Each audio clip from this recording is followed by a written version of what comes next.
Mummy என்னப்பா ஒரு 200 rupees கொடுங்க.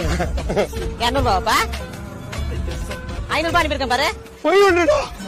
ஏய் என்னடா போதை இறங்குற மாதிரி இருக்கு. போயிட்டு நல்ல நெக்கா குடிச்சிட்டு அப்புறமா தான் நீ வரணும். Sweet mummy, thank you mummy. Enjoy பண்ற வாழ்க்கைய போடா. ஹலோ அக்கா.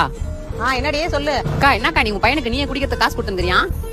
போயிட்டு போகுது சின்ன பையன் குடிச்சு என்ஜாய் பண்ணிட்டு போறான் விடு. அக்கா நீயே இந்த மாதிரி பேசினா எப்படிக்கா? தப்புக்கா. என்னடி நான் கஷ்டப்பட்டு பெத்து வளர்த்து ஆளாக்கி அவனை படிக்க வச்சு 2 லட்சம் ரூபாய் கொடுத்து வேலையில சேர்த்து விட்டா வேலைக்கே போகாம குடிச்சு டிஸ்டன்ஸ் சுத்திட்டு திரியறான். அப்ப எனக்கு எப்படி இருக்கும் நீயே சொல்லு.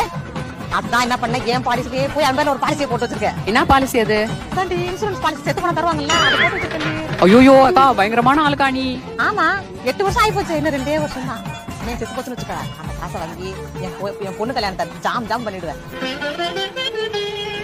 என்னமா அம்மாட்ட ஏதாவது சொல்லுமா? பணம் ஏதாவது கொடுத்துருவேன். போதை இறங்க மாதிரி இருக்கு.